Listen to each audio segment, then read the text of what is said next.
안녕하세요. 예수님의 제자훈련 오늘은 3강 왜 성령 충만해야 하나요? 이런 주제로 오늘 여러분과 같이 은혜를 나누기로 합니다. 우리는 왜 성령 충만해야 할까요? 신앙생활을 하면서도 기도에도 응답도 없고 병 고침과 같은 권능도 체험하지 못하고 살아계신 하나님의 역사를 경험하지 못하면 우리 신앙생활에 활력이 떨어지는 경우가 많이 있습니다. 그런데 예수님의 사역을 성경을 통해서 보면 예수님 가시는 곳마다 귀신이 떠나가고 병든 자가 고침받는 이런 기적들이 나타나게 된 것입니다. 예수님에겐 왜 이런 권능이 나타난 것일까요? 오늘 우리에게도 이런 기적이나 이런 권능을 체험하고 살 수 있는 방법이 없을까요? 있습니다. 그 답은 성령에 있는 것입니다.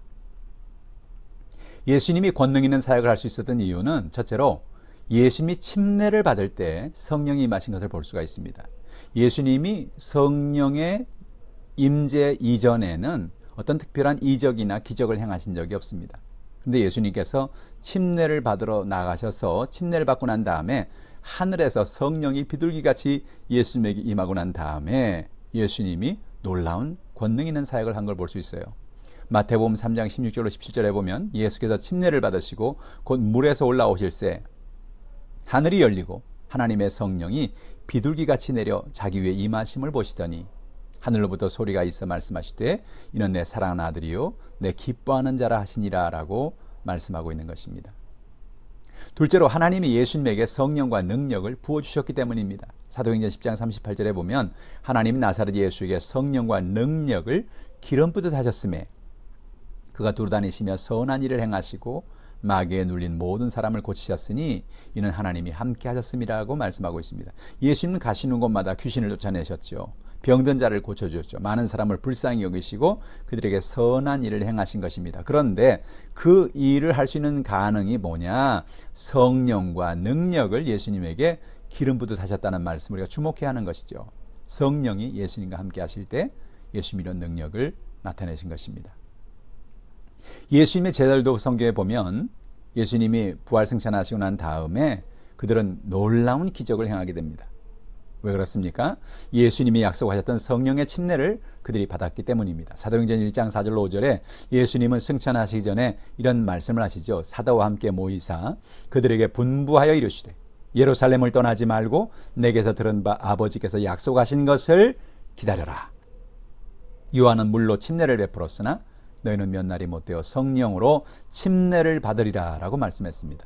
그래서 그들은 예루살렘에서 한 다락방에 모여서 열심으로 하나님이 약속하신 그 성령 받기를 위해 기도했습니다. 그들에게 결국 성령의 충만함이 임한 거죠. 바람같이 불의 혀와 같은 것이 그들에게 임해서 그들이 나가서 문을 풀어 헤치고 시장으로 뛰어나가서 수많은 사람들에게 복음을 전하는 그런 놀라운 능력을 경험했습니다. 베드로 같은 경우에는 그가 성령 침례를 받고 난 다음에 성전 미문에 있는 안전뱅이를 일으키는 그런 기적을 행했고요. 또 심지어는 죽었던 다비다도 살리는 놀라운 기적을 행했습니다. 어떻게 그게 가능합니까? 하나님의 성령께서 제자들에게 임재한 것이죠. 예수님에게 임했던 그 성령의 역사가 똑같이 제자들의 삶 가운데도 나타나게 되는 것입니다. 오늘 우리도 성령의 침례를 받을 때 예수님이 행하신 놀라운 사역을 감당할 수가 있습니다. 예수님은 마가복음 16장 17절로 18절 이렇게 말씀하셨죠. 믿는 자들에게 이런 표적이 따르니 곧 그들이 내 이름으로 귀신을 쫓아내며 새 방언을 말하며 뱀을 집어올리며 무슨 독을 마실지라도 해를 받지 아니하며 병든 사람에게 손을 얹은즉 나으리라 하시더라 그랬습니다. 놀라운 사실은 이 표적이 초대교회에만 일어날 것이다. 초대교회 사람들에게만 있다. 그런 얘기를 하신 적이 없어요. 믿는 자들에겐 이런 표적이 따른다는 겁니다. 그가 어디에 있든지 어느 시대에 살든지 그가 하나님을 믿고 예수를 믿으면 이런 표적이 임한다는 거예요. 귀신이 떠나가고 새 방언을 말하게 되고 뱀을 집어올리고 무슨 독을 마실지라도 해를 받지 않는, 그래서 병든 사람에게 손을 얹어 안수할 때 낫는 기적이 임하게 된다는 것이죠. 오늘 우리에게도 성령의 역사가 임하면 이런 역사가 나타나게 됩니다. 예수님은 사도행전 1장 8절에 제자들에게 이렇게 말씀하셨어요. 오직 성령이 너희에게 마시면 너희가 권능을 받고 예루살렘과 온 유대와 사마리아 땅끝까지 이르러서 내 증인이 되리라 하시니라 그랬습니다. 여러분, 성령이 이렇게 중요합니다. 성령 충만 받아야 합니다. 성령 충만 받으면, 성령이 우리에게 임하시면 우리가 권능을 받게 되는 것입니다. 예수님과 같은 그런 능력과 권세가 임하게 되는 것입니다. 뿐만 아니라 우리가 예수의 복음을 담대히 들고 나가서 복음을 선포할 수 있는 증인이 되어지게 되는 것입니다. 자, 구약 성경에는 성령께서 어떤 역사를 하십니까? 구약 성경에서 하신 성령의 유익에 대해서 한번 생각해 봅시다. 첫 번째로 성령은 창조의 역사를 하셨어요. 혼돈이 있는 온 세상을 성령이 품고 있는 것을 보여줍니다. 창조하시는 성령이시죠.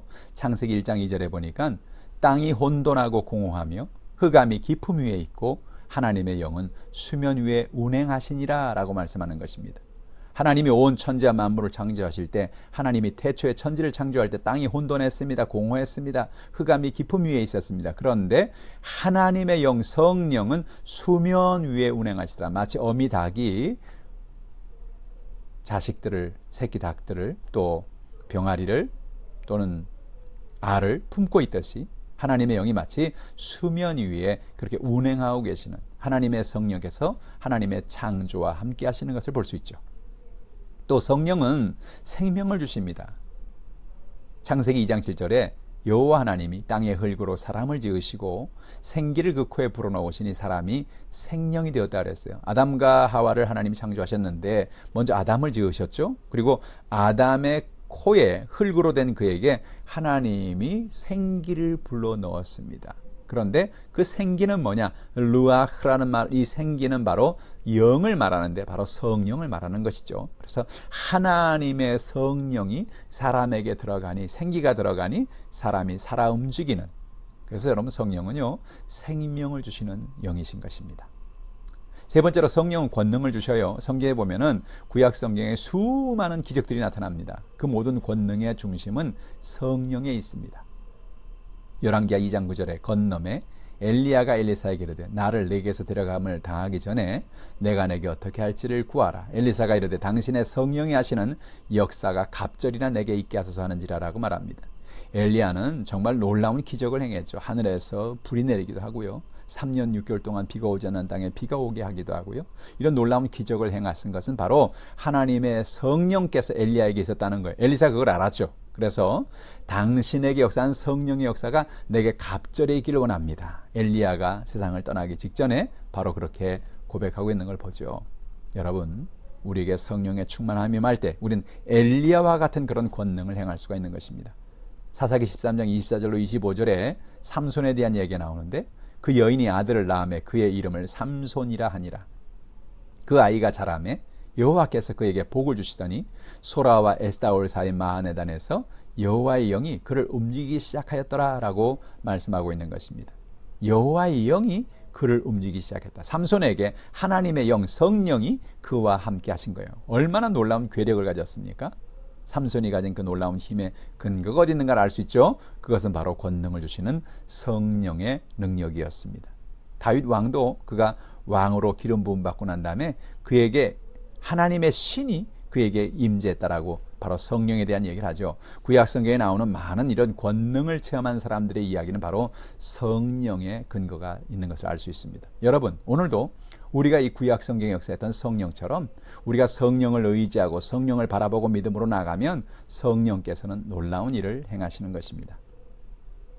네 번째로 성령은 아름다운 소식을 전하게 하시고 사람들을 고치고 자유를 주시고 노임을 주시고 위로를 주십니다. 성령은 자유케 하시는 영이기 때문에 그렇습니다.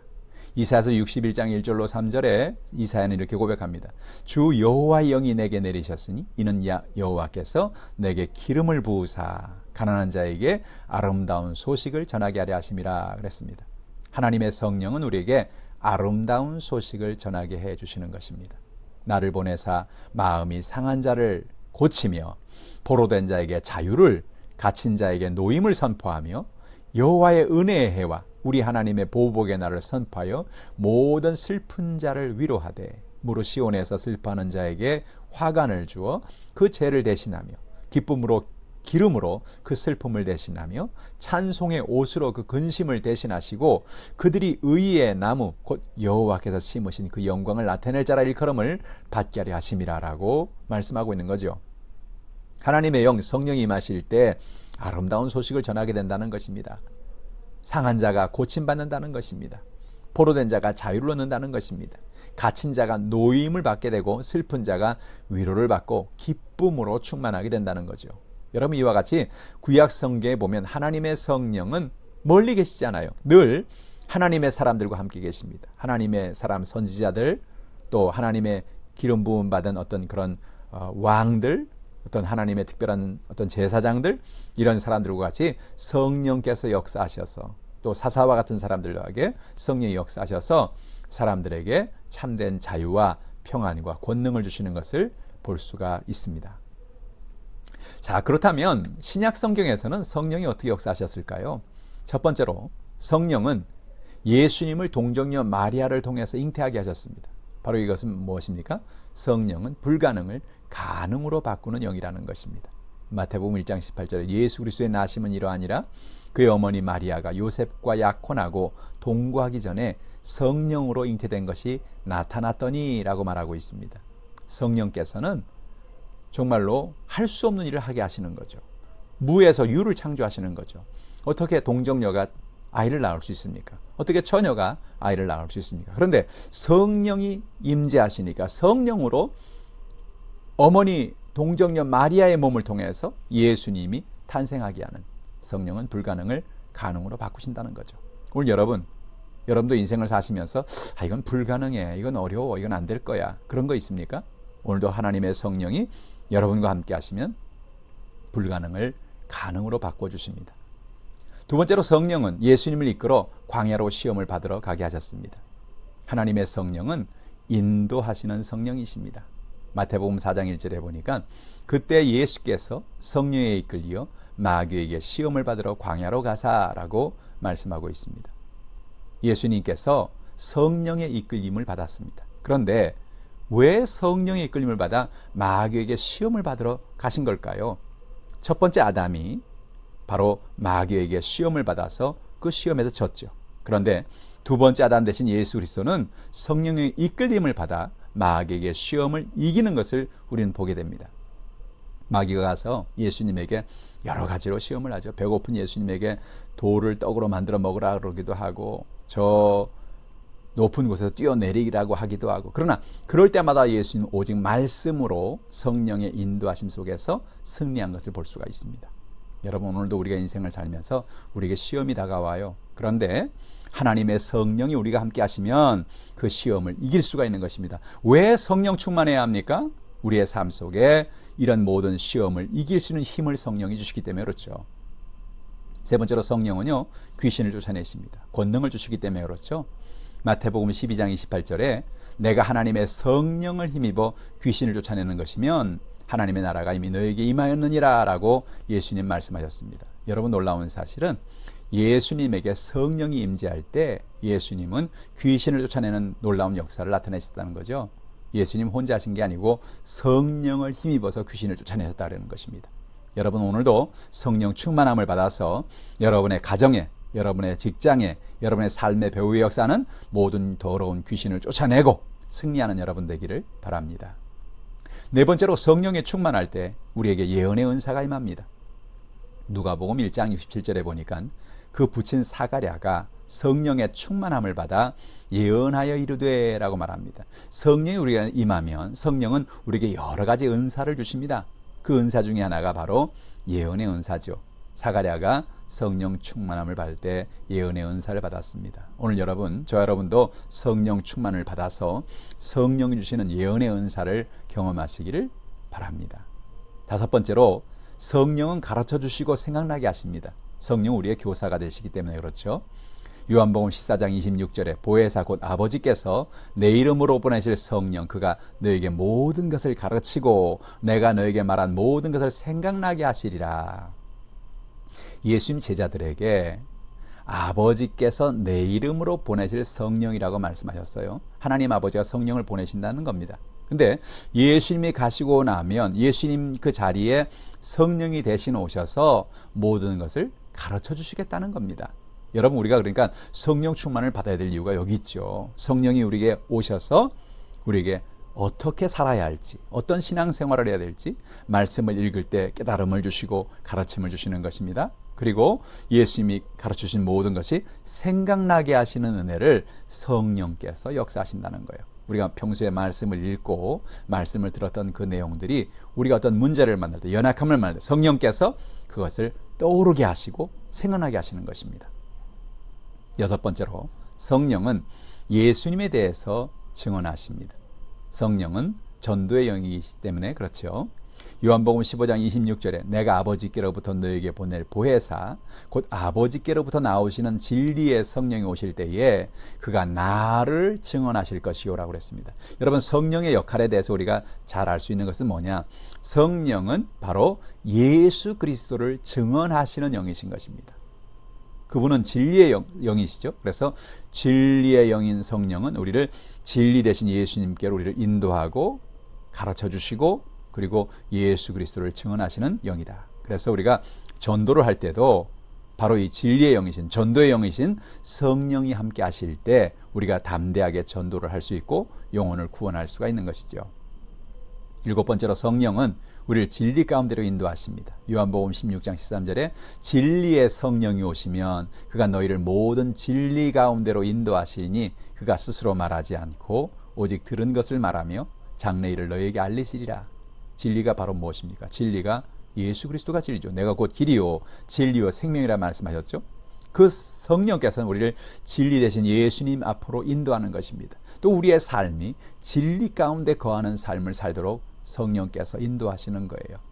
우리의 삶에 수많은 위기가 다가옵니다. 수많은 시험이 다가옵니다. 연약함이 다가옵니다. 그런데 성령을 의지하고 성령 충만을 받으면 그 성령은 우리를 모든 진리 가운데로 인도해 가시는 것입니다. 또한 성령은 우리에게 성령의 침례를 베풀어 주셔서 불의 침례를 주는 능력을 주시는 거예요. 사도행전 1장 4절 5절에 사도와 함께 모이사 그들에게 분부하여 이르시되 예루살렘을 떠나지 말고 내게서 들은 바 아버지께서 약속하신 것을 기다려라. 요한은 물로 침례를 베풀었으나 너희는 몇 날이 못되어 성령으로 침례를 받으리라 그랬어요. 근데 그 성령의 침례가 뭐였느냐? 나중에 사도행전 2장 2절로 3절에 보니까 그것을 구체적으로 이렇게 말하고 있어요. 호련히 하늘로부터 급하고 강한 바람 같은 소리가 있었다 그랬습니다. 그래서 그들이 앉은 온 집에 가득했다는 거예요. 여러분, 성령은요 급하고 강한 바람 같은 소리로 역사하십니다. 또 마치 불의 혀처럼 갈라지는 것이 그들에게 보여서 각 사람 위에 하나씩 임하여 있었다고 성경은 이야기합니다. 불의 혀처럼, 불과 같은 성령, 바람 같은 성령, 권능의 성령이 그들에게 침례를 주시고 권능을 주신 것입니다. 아홉 번째로, 성령은 제자들에게 권능을 주셔서 예수님의 증인이 되게 하셨습니다. 사도행전 1장 8절에 오직 성령이 너에게 마시면 너희가 권능을 받고 예루살렘과 유대와 사마리아 땅까지 이르러 내 증인이 되리라 하시니라. 그러니까 성령이 함께 하실 때 성령의 권능이 우리에게 임하는 것입니다. 귀신을 쫓아내고 병든 자를 고칠 수 있는 능력이 임하게 되는 거예요. 그리고 우리 성령 충만 받아야 될 이유가 여기 있죠. 뿐만 아니라 예수님의 증인이 되는 삶, 그것이 하나님이 우리에게 원하시는 성령 충만한 삶인 것입니다. 열 번째로, 성령께서는 지시하신다는 것입니다. 성령은 말씀하시고 지시하세요. 성령은 영이시니 아무런 관여하지 아니하시고 아무런 말씀도 하지 않느냐? 그렇지 않다는 거예요. 사도행전 10장 19절에 베드로가 그 환상에 대하여 생각할 때 성령께서 그에게 말씀하시되 그랬습니다. 성령이 말씀하신다는 거예요. 두 사람이 너를 찾아올 것이라고 말씀한 거죠. 사도행전 13장 2절에도 주를 섬겨 금식할 때에 성령이 이르시되 내가 불러 시키는 일을 위하여 바나바와 사울을 따로 세우라 라고 말씀하여서 그들을 선교사로 파송하는 것을 보게 됩니다. 여러분, 그들이 금식할 때 성령이 이르시되 라는 말씀을 우리는 주목해야 됩니다. 성령은 지금도 말씀하시고 우리에게 지시하시고 우리를 인도해 주시는 것입니다. 성령은 우리가 하나님의 자녀인 것을 증언하십니다.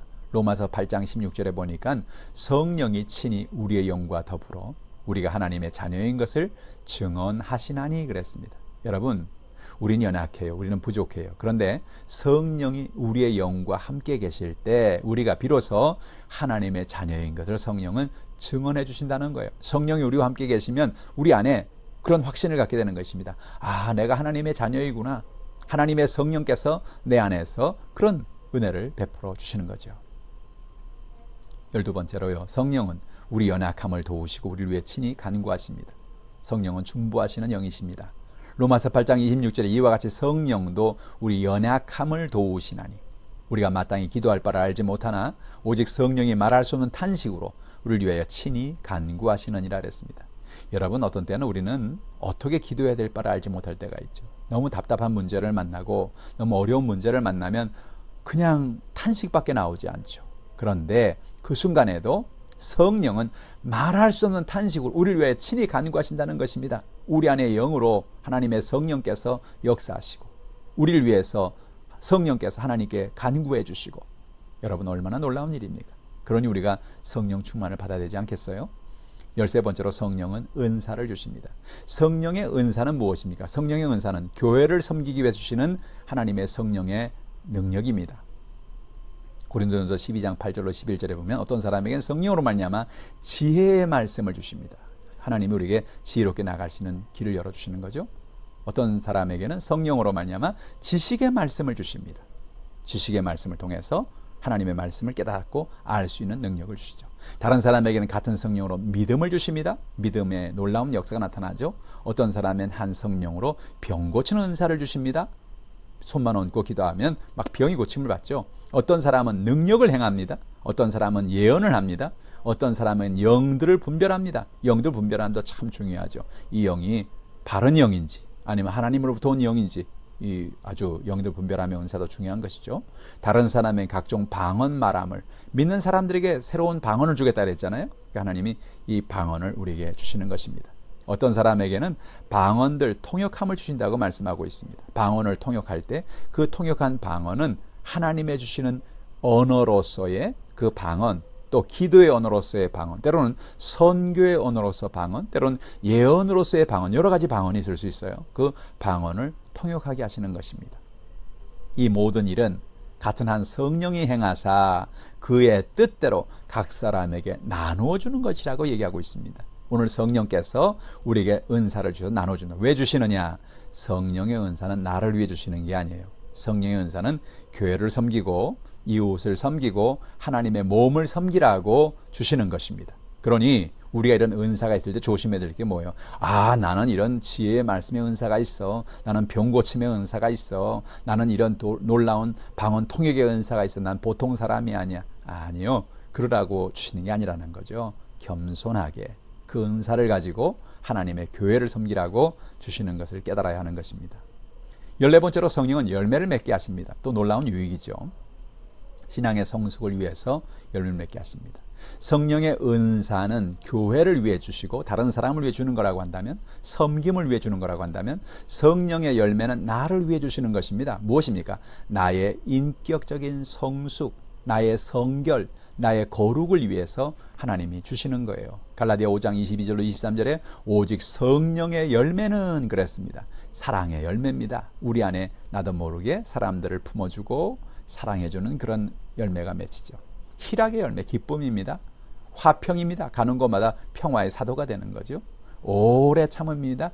많은 사람들 앞에서 오래 참고 살 수 있는 그런 견디는 인내의 은혜를 하나님 주시는 거예요.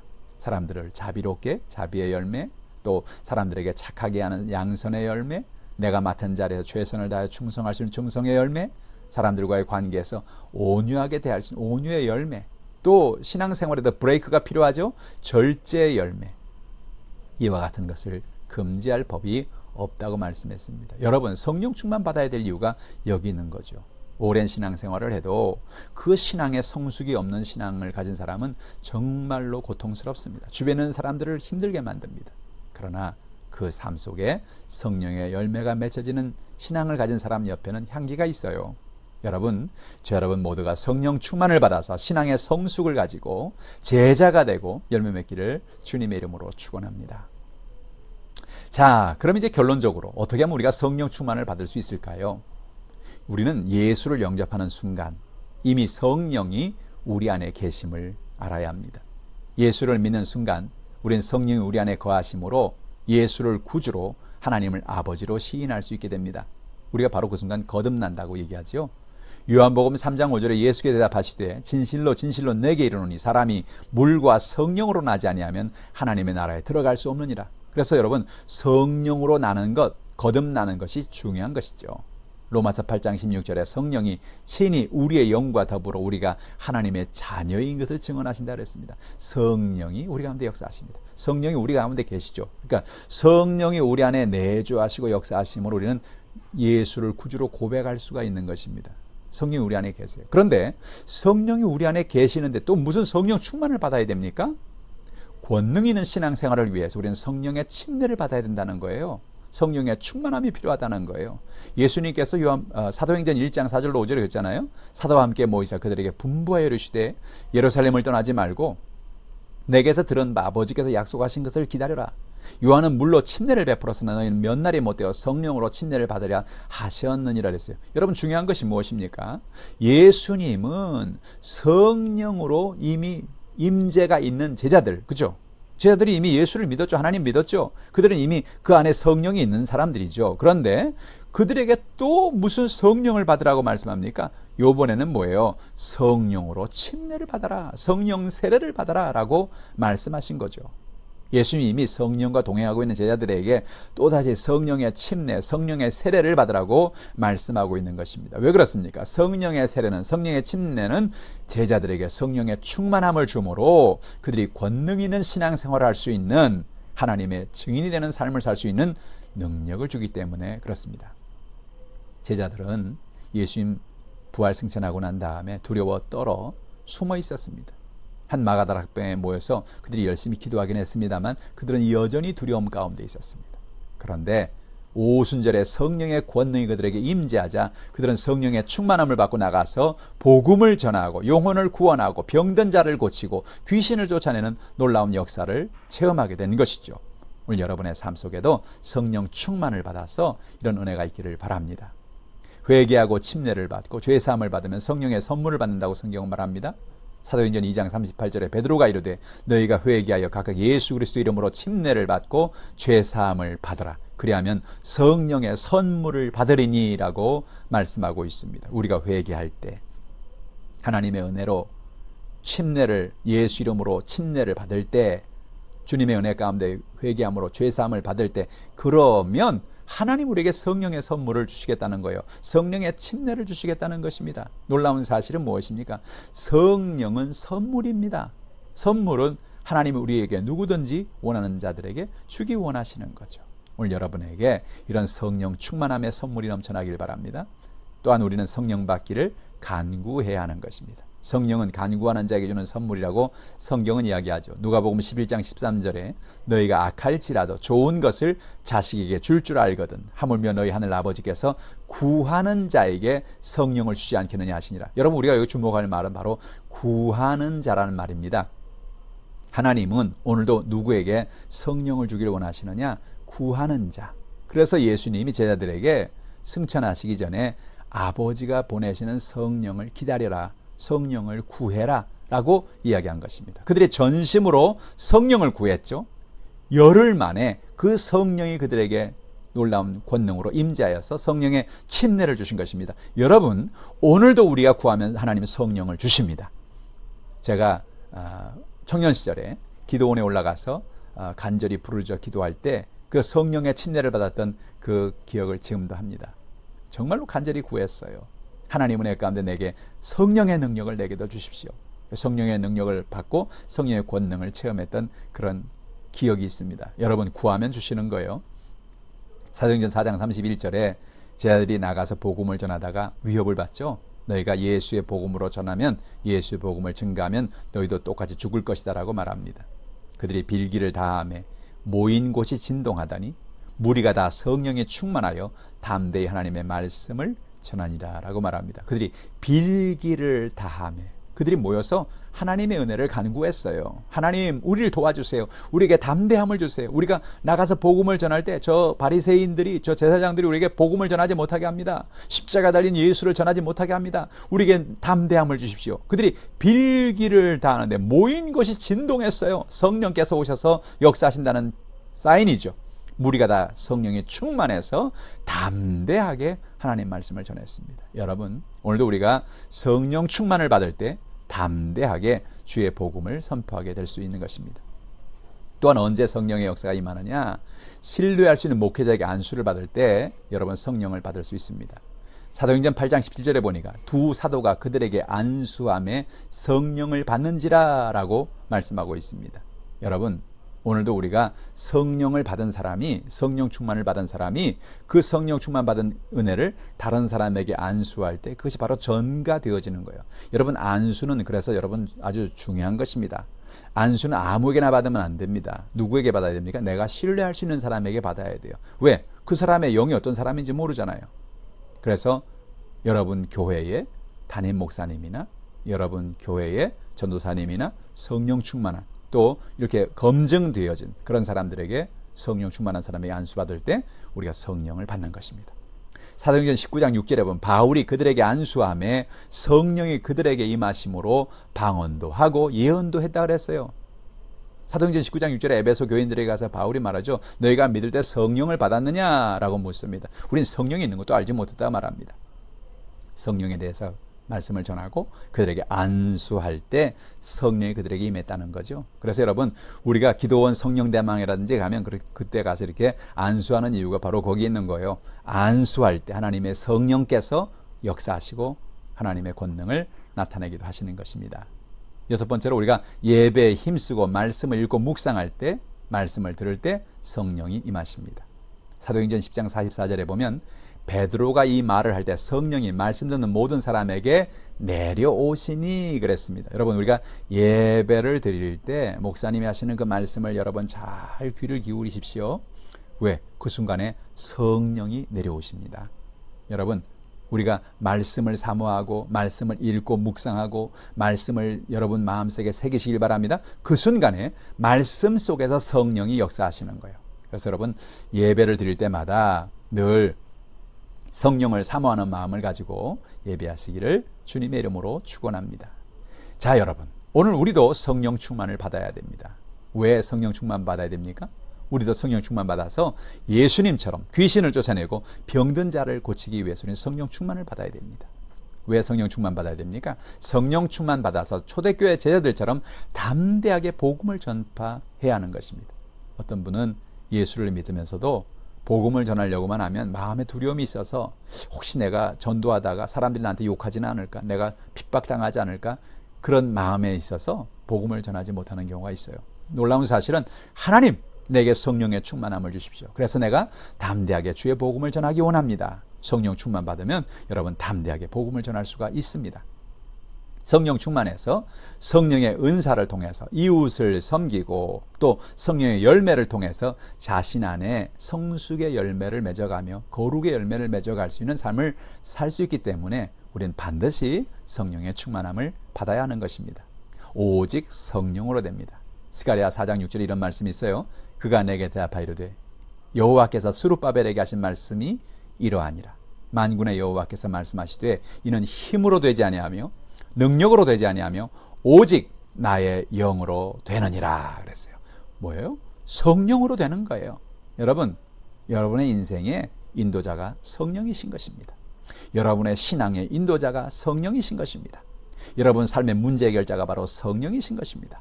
성령 충만 받기를 주님의 이름으로 축복합니다.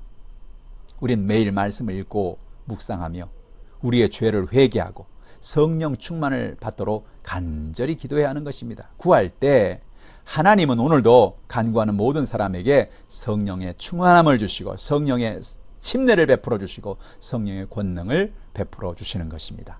오늘 저 여러분이 이와 같이 성령 충만한 하나님의 사람들이 다 되시기를 주님의 이름으로 축원합니다.